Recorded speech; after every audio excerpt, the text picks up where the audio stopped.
Well, hello, everyone. My name is Michelle Moras, and welcome to MentalShift. And what do we do at MentalShift? We talk up to people who are around the world, and basically they've had some sort of enlightenment, something that happened in their lives where they found this other thing and that they're doing it. And basically, I met this next gentleman. He's right there on the screen looking at you right now. And I met him through the Wisdom Foundation. I joined a class. I joined a Sunday afternoon class, and I learned so much about me, the way I thought in the world, and met so many other people just like wanting more knowledge. And I said, now, how do I get more of this? How do I learn more? And so I reached out to Vinayji, right? From the Wisdom Center. And I said, please come on to my podcast because I want you to meet the rest of my friends. So let me give my commercial for what you do real quick, okay? Thank you, please. Okay, so, talking about the other thing instead. So the Wisdom Foundation is dedicated to the study, research, and dissemination of the glorious truths of the Sanatana Dharma, right? The eternal truths of life and living. It was founded by this gentleman right here, Vinayji, and he's an established philosopher and self-management expert.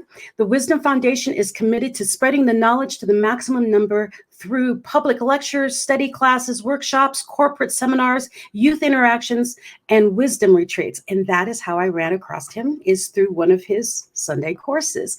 Please welcome my friend, my new friend, Vinayji. Hi, Michelle. Good morning. Lovely to be here. Thank you for having me, and happy to connecting with you, all your wonderful audience all over the world.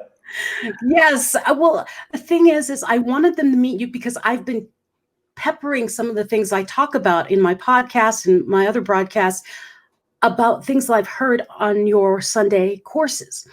And Wonderful. I didn't know how to connect them because it was like, oh, I don't know if I'm allowed to just do that. So I didn't. I'm like, I'll just bring them onto my show. Thank you. Well, Gerline has joined us already. Brian has joined us. Please, everyone out there listening, if you're watching right now and you're listening, please share this right now because the wisdom that is about to come out of it, you want to be here and your friends want to be here too. Because I'm learning a lot today. I'm about to torture this. Let me see if I can say it. Vedantic. Absolutely. You got it perfect. Okay. So what is that? What is Vedantic knowledge? All right. See, the word Vedanta is derived from two words, Veda, another word is Anta. So when you bring these two words, Veda and Anta, so these two words, Veda and Anta, put together, it becomes Vedanta. Veda means knowledge. Oh. Anta means the end. So the literal word Vedanta means the end of knowledge, the highest knowledge ever known to mankind. So the word Veda are the very source of all learning, of all knowledge. They are the very parents of all knowledge, where everything has emerged from. So Vedanta is also known as Sanatana Dharma. The Sanskrit word, two words again, Sanatana, Sanatana, Sanatana Dharma, Dharma. Sanatana Dharma literally means eternal principles. Oh. Sanatana means eternal, something which is ageless, something which is timeless, which is applicable to all periods of time, something which is applicable to all walks of life. So that which was given in the times of yore, was applicable then. It's very much relevant to our lives and the challenges we all face today. And whatever be the world 20, 30, 50, 100 years from now, it will still be very relevant to the concerns of humanity then. And that universal applicability of this wisdom, it is called eternal. On contrary, something which is ephemeral, like we pick up the papers every morning with a cup of coffee or tea. We want to see what's happening at the times, what's the current news, invariably in every home. What's the state of that newspaper which we are so anxiously looking forward to hear what's happening, what's happened the previous day, what's the breaking news? Somebody has taken that newspaper for some chores, for cleaning up the glass, or it's gone. We do not know where. It has no relevance what you read yesterday to today. Therefore, it's a very beautiful, very famous English saying, read not times, read the eternities. Oh, I've never heard that. It's a very, very profound saying. Read not times, read the eternities. So the word sanatana means eternal, and dharma, it's a very beautiful word, dharma. The Sanskrit word dharma, it's very broad, but it's fair to interpret dharma as principles, essential principles of life or living. Okay, well, my question to you then is, it's eternal wisdom. How did you find this? I mean, what brought you to this? What brought me to this? It just happened as a sheer accident. I was not prepared for it. I didn't know anything about it. It happened 3 decades ago. I was just 16. I just finished my exams. I was just lazing and watching a movie at home. And my father just pulled me up and said, hey, come along with me. I think you will like what you will go to listen. Because from a very young age, I had a liking or a flair for the English language. Okay. So much so I'm not so good at my own mother tongue. I don't claim myself to be any good at English though, but I had a liking for the language. So my father said, come along, you will appreciate this man is a great orator. You would like his command over the language. And it was for a large audience, over 1,000 over people. And I went there. I was naive. I didn't know what I was getting into. But that one evening, there was a lecture on the very famous Indian scripture, the Bhagavad-Gita. I'm sure you've heard of it. I'm sure all of you have heard of the great text, Gita, from which appears in the epic Mahabharata.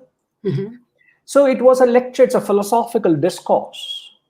But no sooner I got into the talk, I was completely blown away by the contents. Forget the language, forget the packaging. The message made so much sense to me. And even before the end of the discourse, something innately connected with the message. I was so ready for this wisdom, and I wanted to pursue this. And that evening, I decided I want to plunge into the study. I wanted to explore what this wisdom is, because I knew that there's more to life than the mere mechanical existence. There's more to it. Life has a greater purpose. It has a greater meaning. And something within me told me, this is it you got to get into. And I tell you, I've never, ever repented that decision I had taken that evening to plunge into this wisdom. And it has been an unbelievable inward journey, an inward discovery every day. Every moment you're trying to discover yourself, because the journey is inward. It's been a fascinating journey. And that's how I got into it. And thanks to my parents, and they didn't understand what was this boy talking about, because I didn't know how to justify what I want to pursue, because it didn't exist in my mind till that evening.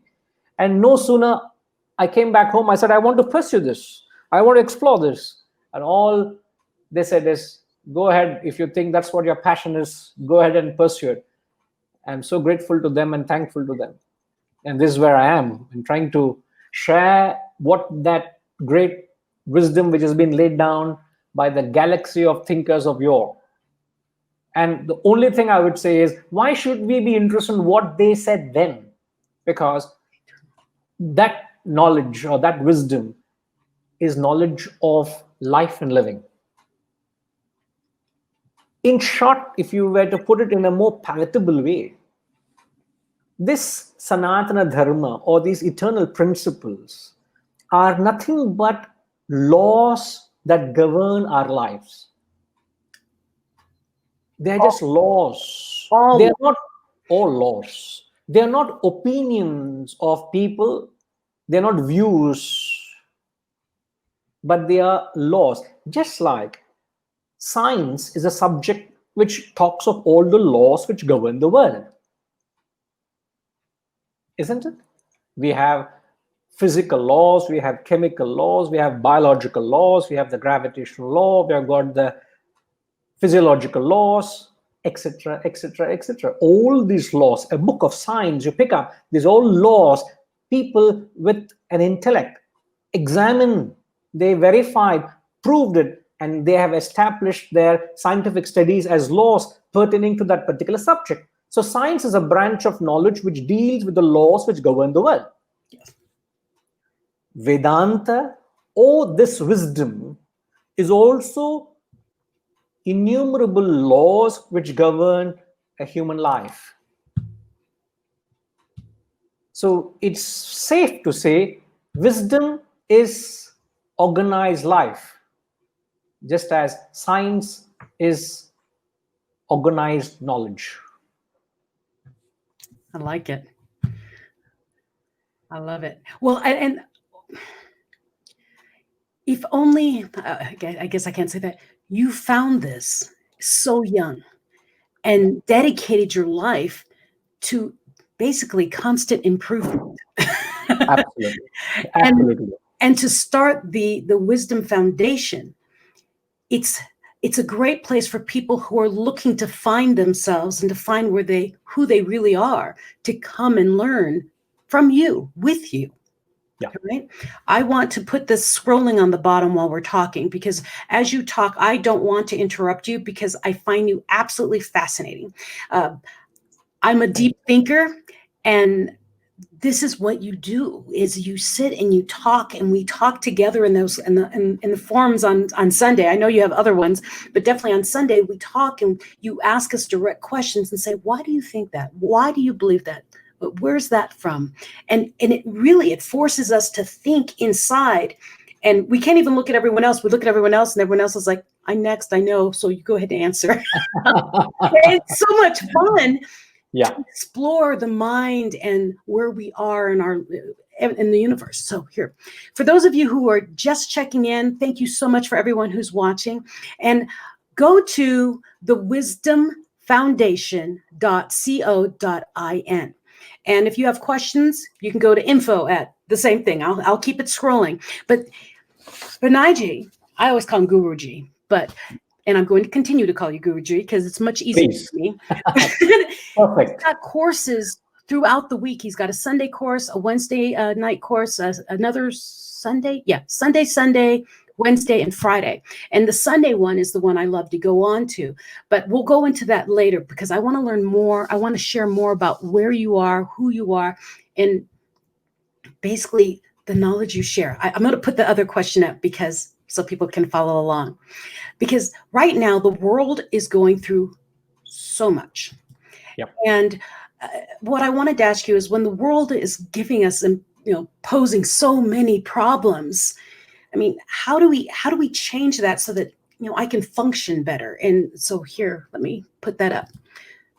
When the world poses so many problems, how do I change it to suit me? And so basically, for our audience, how do they change it for themselves so that they don't feel so overwhelmed and angst, basically? Yeah. See, a very interesting question, Michelle. But if I could just say a very important aspect on what this Vedantic wisdom is, and lead us to this question. Okay. As I've said, it is nothing but eternal principles. It is talks about the laws which govern our life.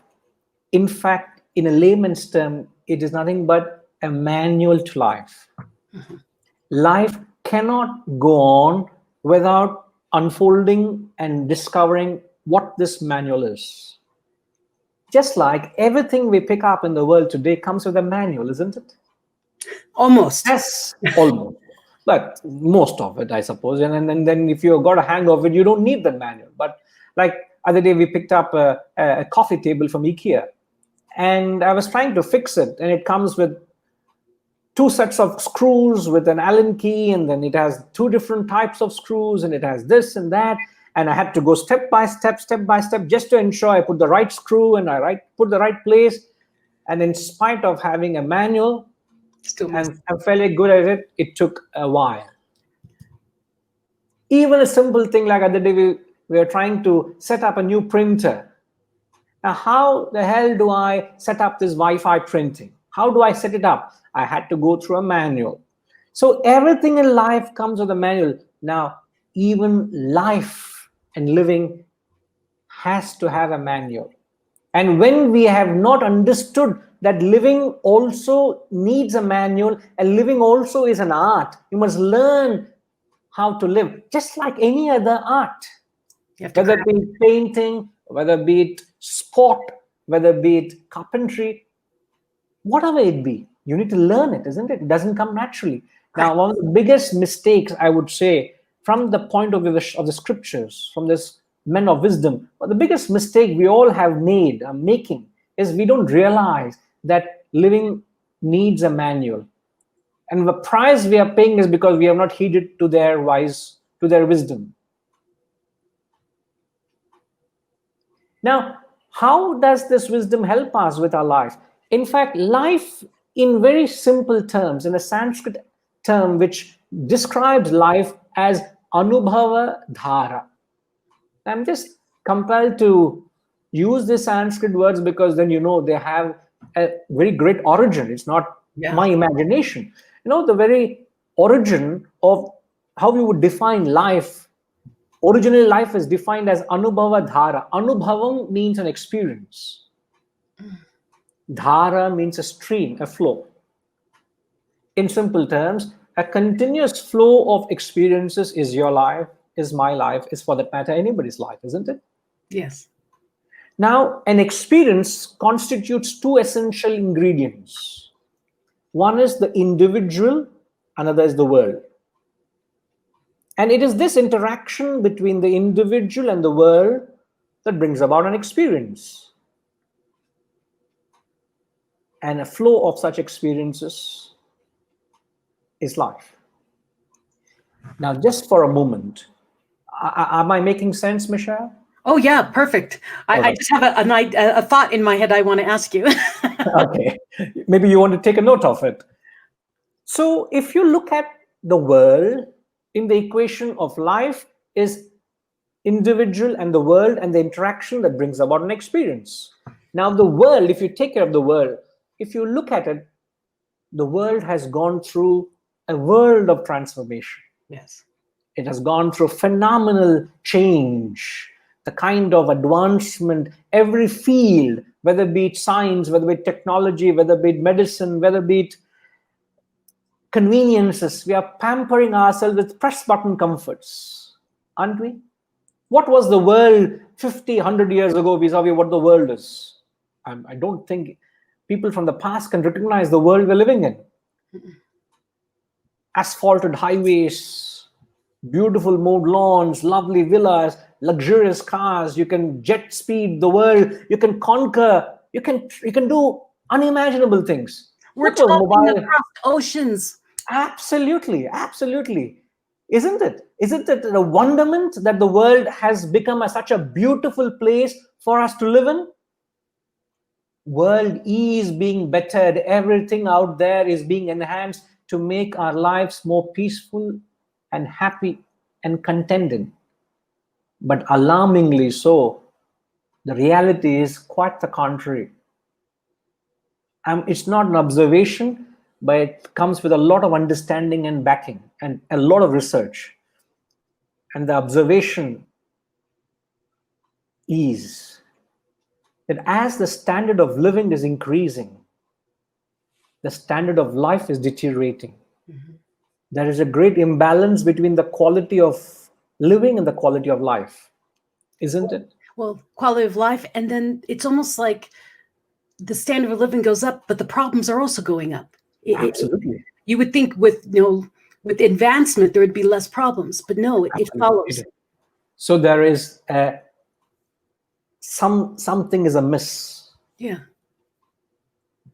Now, when we believe that my life will be better by changing the world, as long as you believe your life will be better by changing or transforming the world, as long as you believe that, you will realize there's a lot to correct outside, but you have left yourself unexamined. You have not corrected, you have not taken any measure onto yourself, because life has two equations, two aspects in the equation rather. It is you and the individual. We will go and try to reform the world, change the world wherever we can. But remember, there's another important element in the equation, which is you, the individual. Who am I? So it is not in as much as sitting and complaining that the world doesn't fit into my expectations. It is for me to sit and make a very conscious, realistic assessment of what is the world that I'm living in. And what's my part? What's my part in establishing a right relationship with the world? If you ask me, it is not the world that causes the problems. It is your wrong relationship with the world that causes all the problems. The perception we have of the world, of our reality. Yes, the perception. It is how you perceive, you believe. So I'm very much enamored and love with the tag you have for this lecture series, the mental shift. Yes. You got to bring about a paradigm shift in your mental approach to life. Unless and until you bring a paradigm shift, you will not change your life nor your perception to life. Exactly. And I'm sorry, Michelle, a simple example, if I can I please. No, I'm giddy, so I will listen to you for hours and hours. So sweet of you. Thank you very much. It's just a simple analogy or an example. Let's say a person comes back into his home where he has no power. There's no light. There's no electricity. And he finds his way through the fittings and furniture. He gets himself hit with the nooks and corners. And every time he would curse himself. Next morning, what he would do, he would go about rearranging the furniture, believing that this would be an easy way passage for him to sail through the house with the fittings and furniture. And goes back to work, comes back the next evening and again gets hurt. He carries on that way, aligning, readjusting, reshaping, refitting the furniture. But he gets himself hurt because he keeps hitting himself in the nooks and corners. A wise man said to him, "My dear, leave the furniture as it is. Just bring some light into your room. You will be able to sail yourself through the mess that could be around you. The fact that you're hitting yourself with the nooks and corners is because there's no light in your life." Similarly, you have mental accidents in life because it is not because the world is any less perfect. It is because you have less wisdom. I am not able to align my expectations to what the world has to offer. It's the most important lesson we all are taught in this Vedantic study is remember that the world is not designed to cater to your whims and fancies. Remember, the world out there, the world you have chartered, the world you have created is not designed to cater to your whims and fancies. It is for you to understand the unique nature of who and what the world is. Whom am I dealing with? What is the nature of that individual? What is it that he brings to the table? I need to make a clear-cut assessment. And once I have that clear assessment, and when I'm able to align my expectations with what the world has to offer, I will have a perfect relationship with the world. So the answer to the question, what do I need to change with the world? Let the world be as it is. If you realize that it is my wrong relationship with the world that's causing the problem, it's not the world. A person picks up a cigarette and smokes. He finds great joy in it. Another person detests smoke. Now, would you blame the cigar for that? No, there's nothing. There's no joy or sorrow inherent in the cigarette. A lady goes up to the lawyer and says, I want to divorce my husband. It's impossible to live with him anymore. Not a day I can bear with him. Another lady is waiting to marry the same man. It's all perception. It's all your perceptions. Is anything wrong with the man or is anything wrong with the lady? Nah. There's something wrong with the things and beings of the world. It's how you perceive, how you relate. So leave the world as it is, isn't it? Yes, and that's why it's so important that I want people to go to the wisdomfoundation.co.in, because this is the type of lessons we have when we join your courses. And we just go on and we talk and you pose questions that people do, wow. And I mean, you have been studying this for 30 years. And so many of us, we do, oh, there's so many problems now. How can I ever get to that? You know, I want it now. I want it now. And how do I get all this emotional mess out of my head? Because it's happening now. And that's why I want to ask the next question is, how do we avoid that emotional entanglement in this world where we as humans, we feel this need to control everything that happens around us? And as you said, it's a flow. Life is a flow. Yeah. And it's almost like we're riding on a boat. But as human, our nature is to want to put an anchor on it and understand that and control all those emotions. So how do we avoid that emotional entanglement that we have with the world? This is the crux of the question. I'm so glad you asked this very pertinent question, Michelle. I just said it is not the world that we are dealing with. It is our wrong relationship with the world. The world may fit into a mental pattern. The world may not fit into a mental pattern. It is for us to understand what's the world. Now, when we talk of emotions, in fact, it is the beauty of a human is to have that broad spectrum of emotions. A human being is blessed to have the variety of emotions. But to have these emotions is a blessing. When I say that, the animals and the plants, they don't have that. It's only a human that has emotions.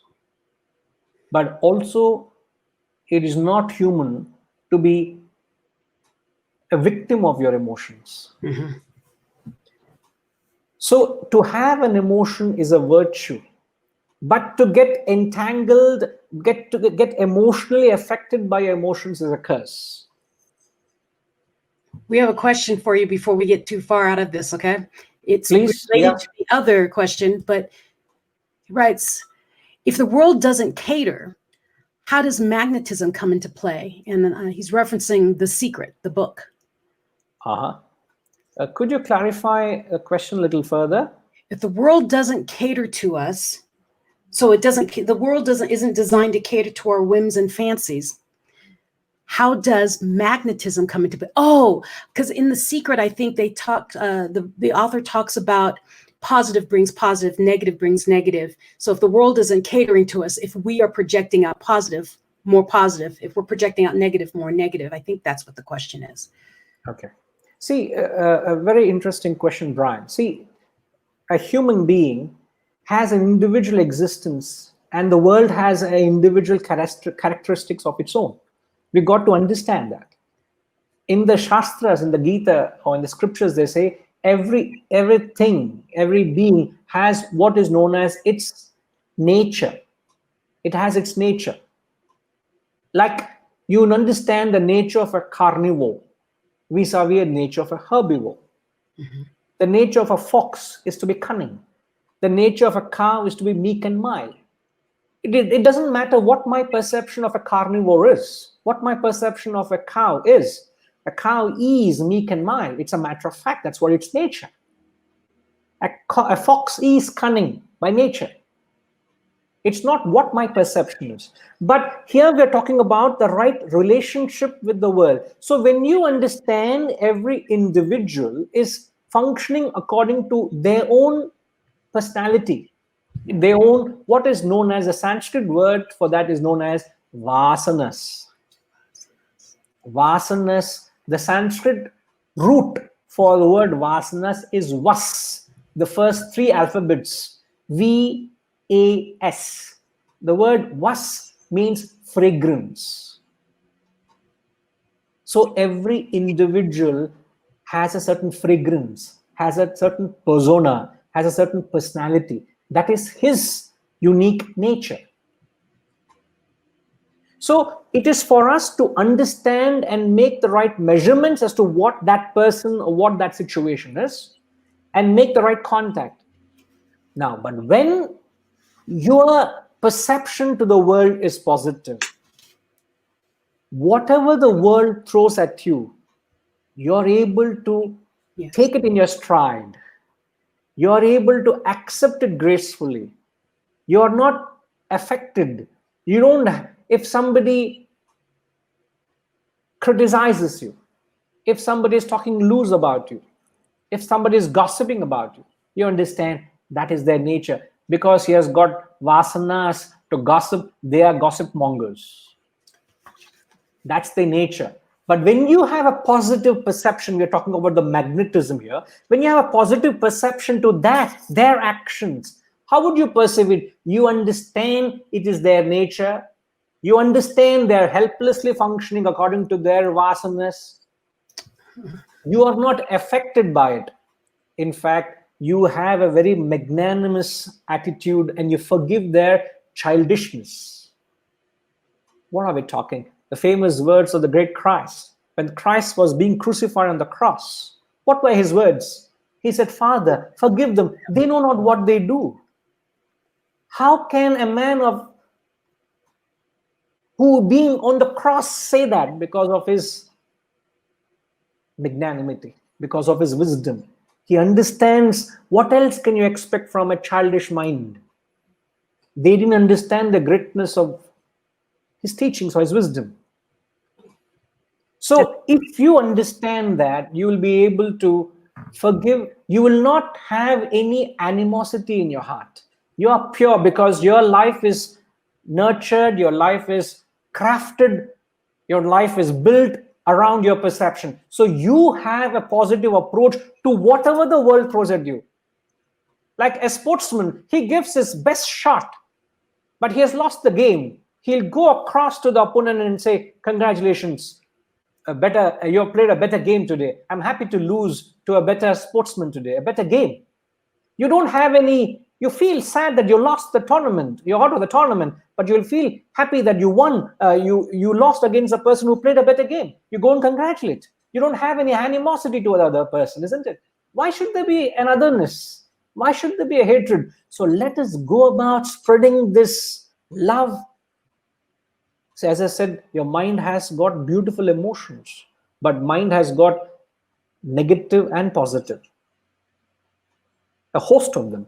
Just to mention a few negative emotions, your mind has got emotions like attachment, anger, envy, jealousy, greed, hatred, lust, etc. And your mind also has got lovely positive emotions of kindness, pity, love, charity, forgiveness, sympathy, being empathetic towards others, and so on. So you should know which emotions you obey, which emotions must be made to obey, which impulses to obey, which impulses must be made to obey. So there is a higher element beyond the mere play of emotions, so that you have a perfect control over your emotions. I know people have lost a long-term relationship just over a snap because event of anger, that emotion, a burst of emotion, they have snapped relationships. A long-term relationship over a whiff of emotion, a mere passing emotion is enough to end a lifelong relationship. When you look back at that, you would feel sorry. I said, man, what have I done? I wish I had wisdom prevail over that situation. I could have handled that emotion well. And yet, at the same time, you can use the very same emotion to correct someone. Let's say your child is not listening to, not doing something, not doing a homework. You may just put on an act that you want to correct your child. You just raise your voice just to alert the child that enough is enough, man. You can't take it for granted. Better buck up. Get on with your studies. So you're just putting on an act. Yet the same emotion, anger, you have used. So it is fair to say you can use anger, but you should never lose your anger.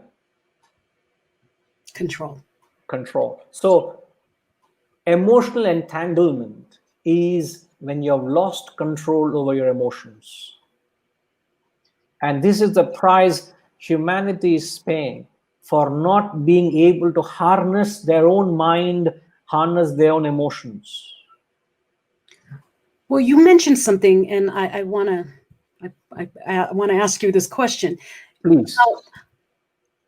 What love versus attachment? I mean, you mentioned love and as a positive emotion, and then attachment. A lot of people consider that the same. I love you, therefore I'm attached to you, or I'm attached to you because I love you. And how do we?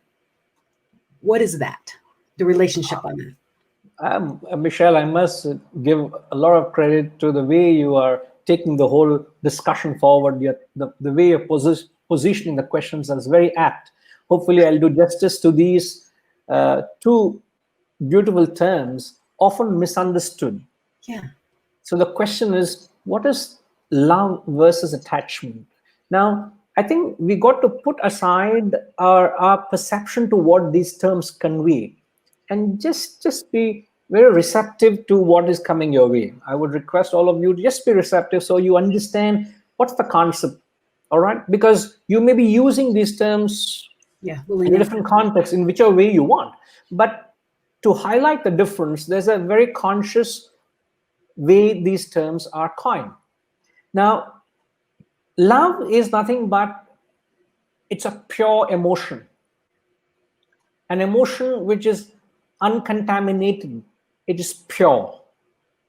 When you say, I love someone, you're exactly able to identify with the other person. You feel for the other person. So love is nothing but identification with the other person. So what gives joy to the other person should give you joy. What gives sorrow to the other person should give you sorrow. That is when you have a genuine, pure feeling for that person. You love them for what they are. Now, let's say, I take an example. Your husband returns from work, and you know that he is going to have a very challenging day. And you did come to know that things didn't go very well at work for him. But he comes back end of the day, and you prepare a cup of coffee, and you prepare the dinner he loves, and you're waiting to receive him. He comes and spends a few moments with you, and he says, dear, it's so comforting just to be with you in your company, just to unwind and relax of all what has happened the whole day. And you're having a normal conversation. A few moments later, what the wife does, she says, you know, I've been wanting the diamond jewelry for a long time. When are you going to get that for me? Here is husband sharing his sorrow or grief, and he feels that he finds comfort in her presence. But what is the wife doing? Instantly, she's not able to receive the love from the husband. She's not able to share his feelings. Instantly, she's encashing that love or that emotion which the husband is giving towards her. She's encashing. She's abusing that emotion for her own self. Now, why I had to convey this, give this example, is what I'm trying to convey here is when you abuse a particular emotion or a feeling for your own well-being, it becomes attachment, your own gain. Okay. So attachment is loving oneself. When I say I love you, do I love you for what you are, or do I love you because you're able to satisfy me in some form or the other? Whether be it materially, whether be it physically, whether be it emotionally, whether be it intellectually, or whether be it spiritually. In some way or the other, I am being benefited in this mutual relationship. Because I am being benefited, I say, I love you. Let's say for some reason, the other person is not able to satisfy you in some form or the other. Do you still What love happens? Correct. This fundamental question, do you still love that person? Or what happens to that emotion of love? Does it take a dip? Is there a form of otherness or a hatred or a separation? You don't feel that identification with the person? That is a very clear sign that you love yourself, or you love something the other person is doing for you, but not the other person as he or she is. So I would only conclude the concept. Therefore, love plus selfishness equals attachment. Is there a way we can put that equation up, Michelle? You keep talking, I'll type it. All right, wonderful. My God, you're a master woman, you are. So wait, it's love plus selfishness equals attachment. Attachment minus selfishness equals love.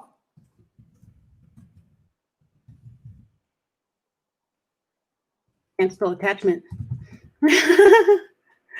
Okay, so let's see. I do it right. Perfect. Love, just that spelling of selfishness, but that would do no harm. That's fine. Love, that's all right. Love plus selfishness equals attachment. And if you take out the selfishness of that equation, go back to that relationship between husband and wife, take out that selfishness. You're able to purely identify with what that person is and what he brings to the equation of the relationship. If you have that pure emotion, you have a pure feeling, a pure relationship. So what is the definition of love? Attachment minus selfishness is love.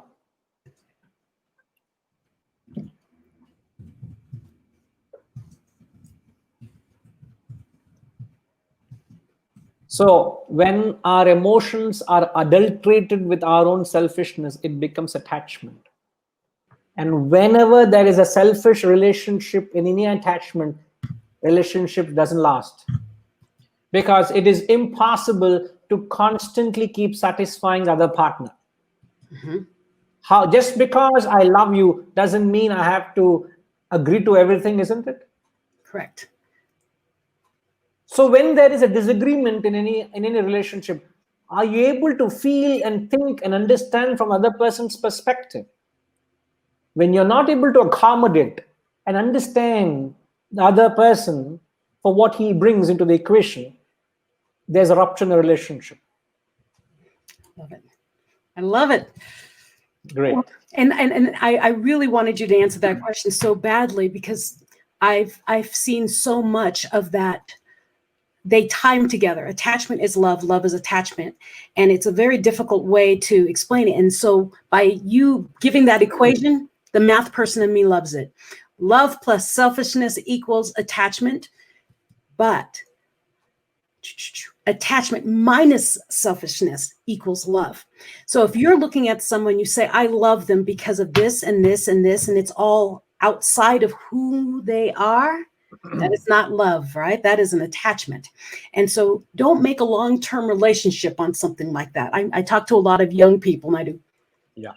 Stop looking at it. I said, if you want to give yourself a really good definition, if you're in a relationship and you say, if that person would stop talking and never move again, paralyzed from the neck down, do you still love them? Will you still be there for them? Will you always be there? Yes, that's love. That's if you love. say, I'm out of Absolutely. there, I'm not going to take care of them, that's attachment. Don't do that. Stay away. Yes. Yeah. You sealed it. You sealed it. Wonderful example. I love it. Now, everyone who's out there listening, all of you who are watching, please don't just watch and listen. Share this, because Guruji this is how it is when you go into his courses at the Wisdom Foundation and the hour goes by, you're like, what? Already? And that's really what's happening right now. And this is why I wanted him on the show, because I wanted you all to meet him. And when this podcast is moving to a TV show called TNC out of the Philippines, so it'll be on a whole nother channel. And I still will have Guruji coming with us every month is what my plan is, because the wisdom that he is sharing, it's eternal wisdom. I mean, this is the book of life, and we can all learn no matter where we are. And the thing is he's been doing this for 30 years. The objective is we're all learning at all times for the rest of our lives. And together we can learn and grow into the best versions of ourselves by growing and adapting and in questioning what's going through our minds, questioning why we see things as we see them. Why do we have that lens on? And why do we, question yourself? That's what growth is. Now, my next question, because I want to get to the other questions. There's a lot of stress in the world. And we started off with that, with the world being as, in COVID and all those things. A lot of people are experiencing stress and anxiety and mental stress, depression. And they're getting stuck in this loop of, I can't control everything. And I know we've talked about life as a flow, and it's not the world that we control. It's us that we need to learn to control. How do we perceive things, and what kind of lenses are we looking at the world in? But here's my question, because I know someone's asking this right now. How does one deal with the challenges of mental stress, anxiety, and depression? I mean, it is overwhelming sometimes. And people like you and I say, control yourself, get quiet, control yourself. But how does the layman person who's just out there doing, I'm watching you right now, how can I be helped right now? What can I do? What small steps can I do? Right. I think let's fall back onto that, the fundamental principle we spoke about a little earlier. Okay. The fundamental principle we got to understand is it's not the world that's the problem. It is our wrong relationship with the world. There's a simple analogy that's always been pointed out. See, if I were to point my finger at you right now, this pointing finger, the ego, when I were to point this, let's say if I'm pointing at Michelle, if I believe something is wrong with Michelle, and there's nothing wrong with her, but just for discussion's sake, if I point at you, what's happening is right now is the three other fingers are pointing towards me. Mm-hmm. So I could have a threefold flaw at all my levels of physical, mental, intellectual flaw within me. But I'm looking at the world outside. When my perception is outward, when my perception is extroverted, I find flaws and imperfections out there. And you will blame that the world is not fitting into my expectations. But the moment, see the same position, when the ego turns towards the thumb, when the ego which is pointing towards, as I say, this is classic. But this mudra is known as the Jnana mudra. Jnana mudra means a symbol of wisdom. This is the mudra. Now, when the ego, you do that even when you're doing yoga, isn't it? Mm-hmm. So it is very divine. It's very symbolic. So the ego, which is pointing outward, when the ego turns inward towards the thumb is the self, the reality, the consciousness which is within. When you turn inward, the body, mind, and intellect are turned upward. You elevate yourself. So from this, you become this. So the only way you can conquer anxiety, stress, depression, all the mental agony, you can only control it by fundamentally understanding that it is self-creation. We have ensured everything in our lives except our mental peace. Today, your mental peace is not your proprietary, it's not your property, it is others' commodity. So others seem to have a toll on your mental state because you have sold your peace and happiness to others. You don't believe that peace and happiness is mine. And if I have lost it, it is my own creation. So And how recreate it. we make it. So because, see, I have no control over the stock market. I have no control over the weather. I have no control over others' emotions. I have no control over others' actions. Do I have control of what's happening of COVID the world over? I have no control. The least I can have or claim control is I have a control over myself. I can at least be a master of my own actions. What a state it would be when I have no control over my own actions. If I have no control over my actions, how can I sit and complain that others are not doing what I want? I have not mastered myself. So the only way you will change your whole life is by changing, making that mental shift. The mental shift, the paradigm shift is, remember, happiness is within.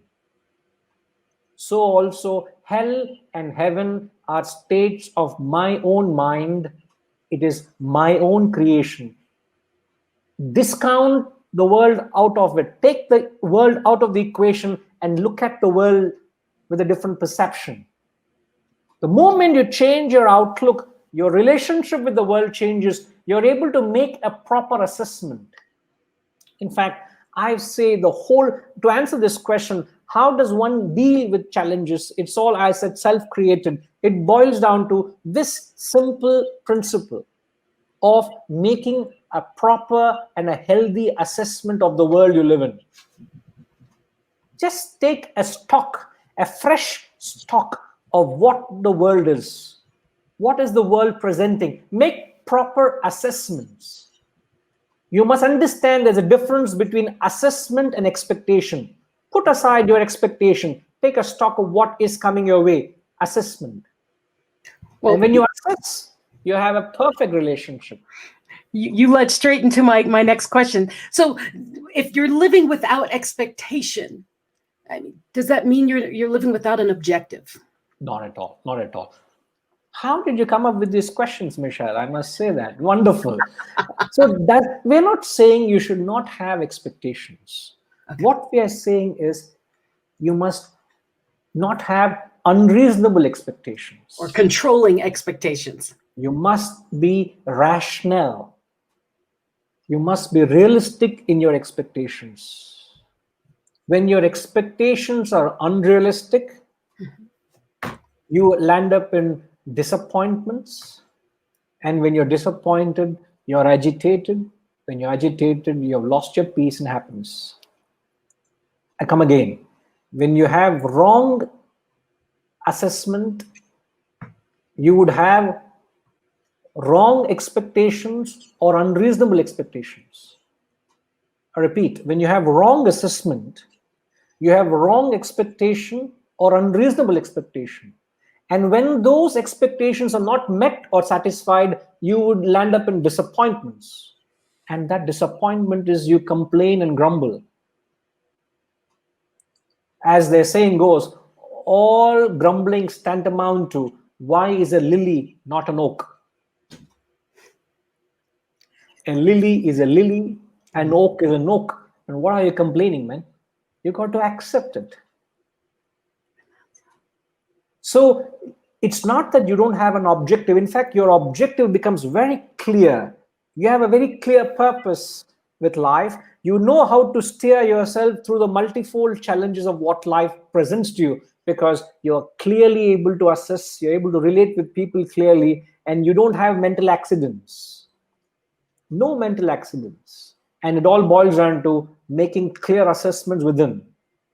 A beautiful reference when George Bernard Shaw, the famous thinker, when George Bernard Shaw was asked who is the most intelligent man he met in his life, Bernard Shaw remarked, he said, my tailor.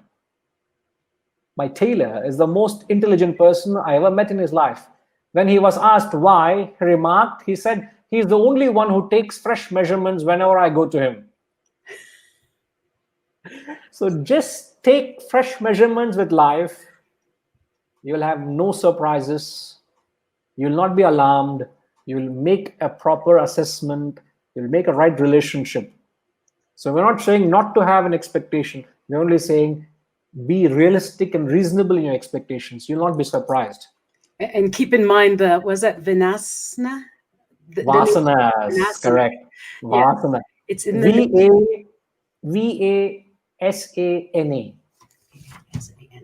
Vasana means fragrance. Wonderful, wonderful, Michelle.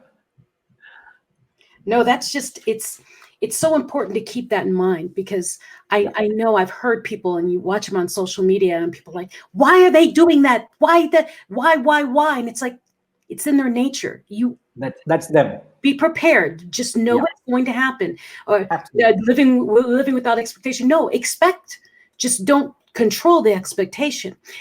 And that's really part of the reason I wanted you on my mental shift, is because, just like you were saying, it takes a mental shift to realize that it's all you. It's all within here. Yes, absolutely. And to have someone like you, I love this. I've never heard that.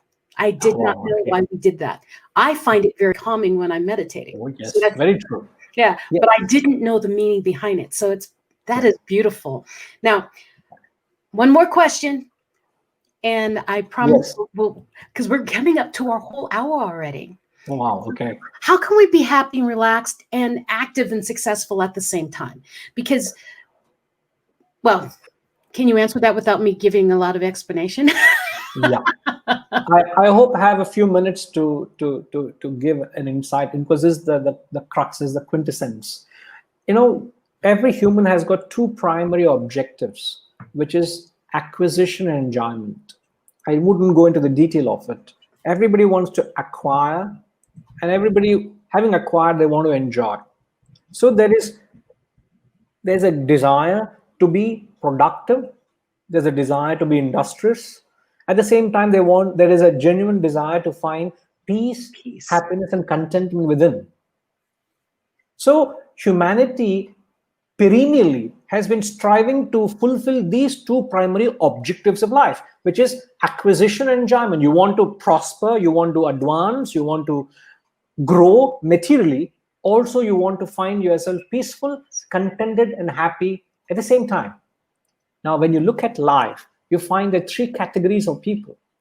Now, the wisdom is so profound. They have it all laid down, is all there. It's all there, sadly, in anonymity. It's all there in their contemporary thought and language. So some of us have embarked on this journey and committed to unearth this wisdom and bring it out to help and serve people. It's all there. Nothing of it is mine. It's just trying to facilitate that transition of wisdom from to humanity now. Now, the three states, what they're talking about is, one is known as an inactive state. A state of inaction, the term used is known as tamas.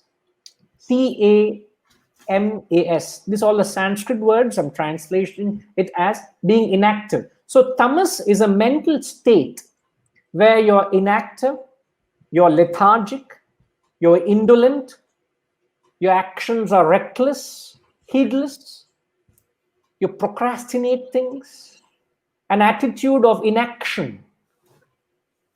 So when a person is inactive or they sloth, you find they only achieve one of the two. You find they're very peaceful. because they're not bothered. As the saying goes, ignorance is bliss. Isn't it? So that's tamas. Tamas is where you're ignorant about it. You do not know, and you're fine. Like I could be a carrier of virus, the coronavirus now, and I do not know, and I'm blissfully unaware of it, and I'm fine. I'm healthy because I'm asymptomatic. I don't have any symptoms to call off having the virus, but I can be having it and yet be ignorant of it. So I'm blissfully unaware. Ignorance is bliss, isn't it? So you find people in tamasic category are very peaceful, but they're not industrious, they're not productive.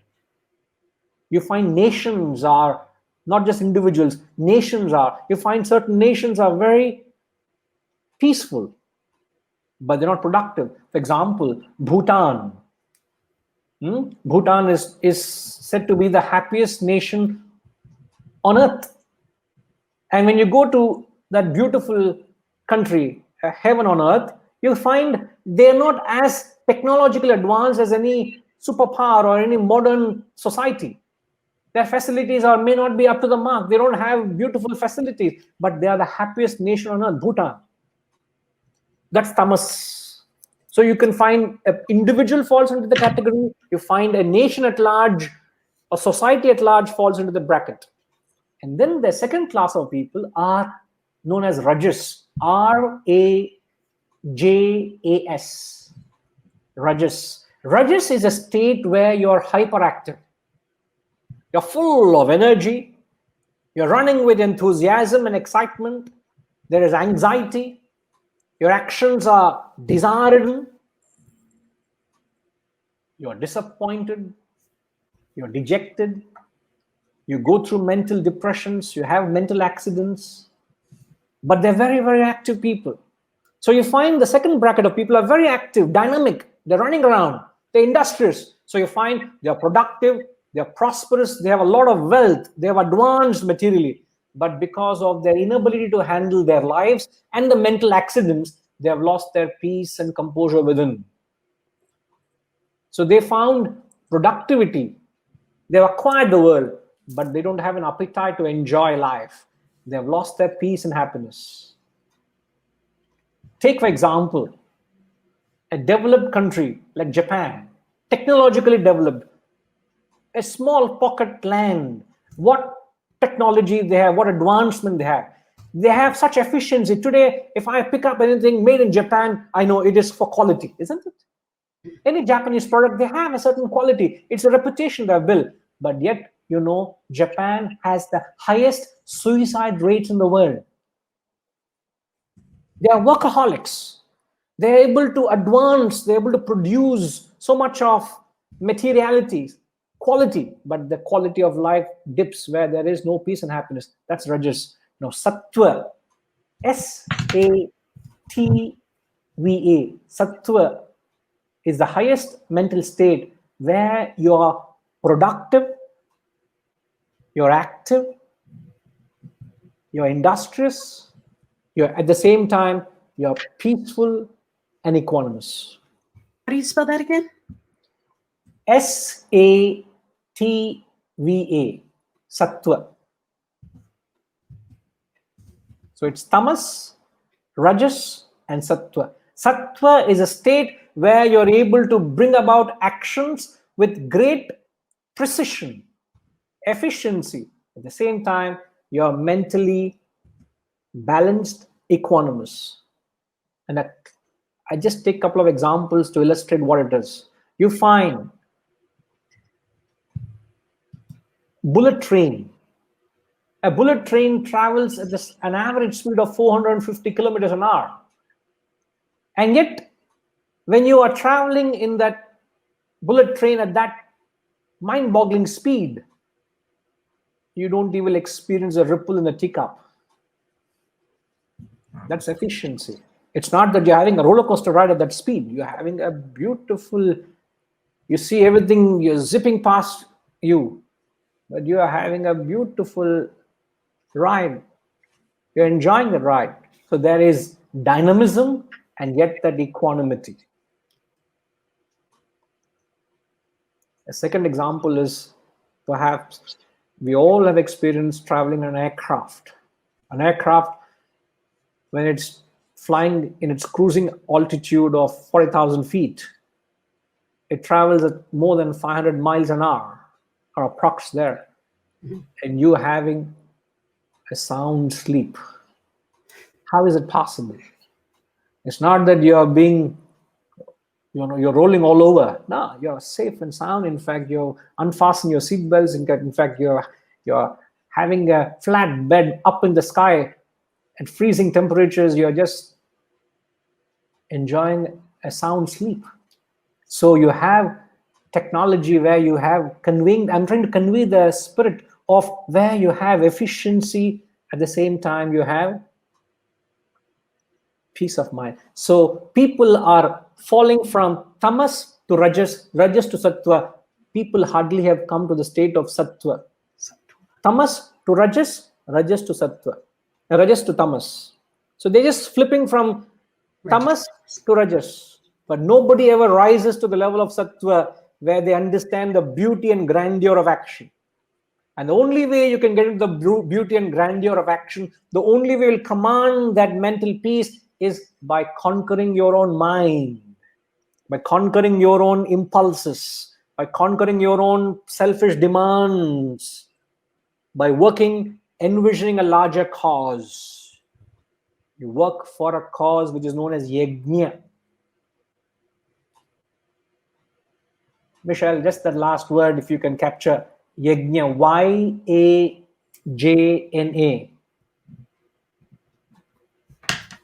Y, or you can, perhaps you want to put it Y-A-G-N-A, that's better as well. Y-A-G-N-A. Repeat. Y-A-G-N-A. It's called the spirit of service and sacrifice. When one works in a spirit of service and sacrifice to accommodate a larger interest, the welfare of others, you'll find your actions are of great inspiration, great motivation, because you're thinking in the larger cause, not of your own personal interest. Yajna. Yajna. Yajna. Going back even to the equation of a relationship, you can maintain a relationship only when the spirit of, when you think in the other person's behalf, not of your own selfishness, isn't it? So expand the same feeling for a larger interest. When you're able to identify with a larger cause, you find such actions are very satisfying. So you're mentally at peace, and also it makes you very industrious. There's a great inspiration. You have a great motivation to work for a larger cause. So that way you will be able to combine production. You will be able to find yourself active, successful, at the same time peaceful and relaxed. Ah, the blissful state of both. And where do you find it? You should find it in the garb of action. While you're acting, you will find yourself peaceful. While acting, you will get yourself prosperity. Because you give up action, you will lose prosperity. Like tamasic people. They want peace. You get away from a holiday. You don't take a break, you break down. Yeah. And so you can't go on holiday forever, but you can't work forever. There's got to be that balance. Yeah, absolutely. No, you can always take a holiday, but you wouldn't need a holiday. The moment you find that you need a holiday, you're on the verge of breaking down. There's a world of different. I'm not saying you shouldn't take a holiday, but no, you should find that peace and happiness in the garb of work. Yes, that is the principle of karma or action. That's they say. What is it? The saying is, when you love what you do, you don't need a vacation. Absolutely, you've hit the nail on the head. Absolutely, you do it with such passion and joy, and you're dedicating everything of yours to the larger interest. Work thrives. Everything you relish. Everything comforts you, satisfies you. You find yourself in perfect balance and equanimity within. Well, I really hate that we're at an hour and I want to keep going. But this is my thing. I want to make sure that everyone knows, go to the wisdomfoundation.co.in. Guruji is just a fascinating person to be around, and he opens your mind to possibilities that you didn't even know were there. So he definitely has classes that are out there. I will put an image into the thread down here underneath this show. I will put an image that is all the different courses that he has and the links to them. I don't have an active link that I can put in an image, so let's see what I can end up doing and putting it in there for you. But definitely go to the www.wisdomfoundation.co.in, because I know Guruji has just set you all on fire and that you all want more. And I know you have questions and you want more. So definitely reach out to him. And maybe I'll see you on a Sunday night course, because it's incredible. And if you're out there and you're wondering about your stressors in your life and what's going on and what are you going to do when you grow up, remember, stop trying to control the world. Control your mind. And the first place you want to do to control your mind is have a guide that can help you see what you aren't seeing. And that is why Guruji is so important in my world, because you have to question yourself. If you go through life walking and just accepting everything as it is and seeing yourself as a victim, that is your choice. Absolutely. So find control, find the meaning behind what you do, and find a mentor.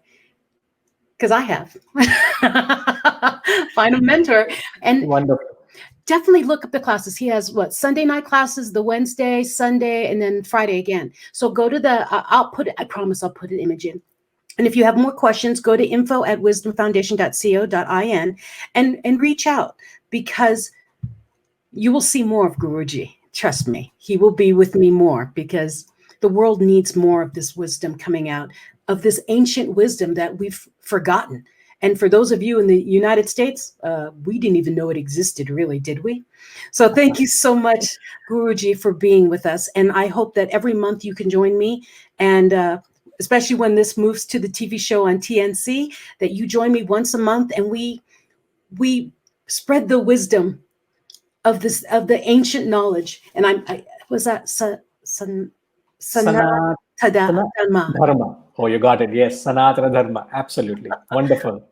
Because this is where the world has forgotten our knowledge, and we need to bring that back so that we can find in our own minds the perception that we're projecting out as chaos. Yeah. It's us. Let's take control of it by controlling us.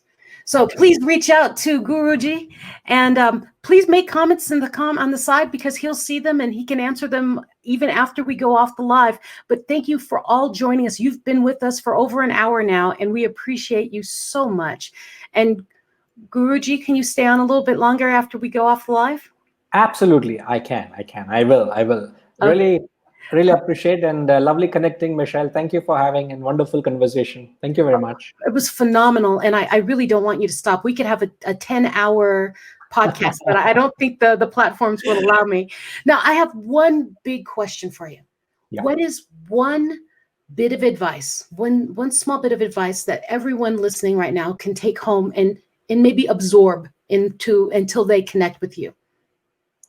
I think the very famous words of the great Vivekananda, the great Indian philosopher thinker, he said, "You conquer your mind, you've conquered the world."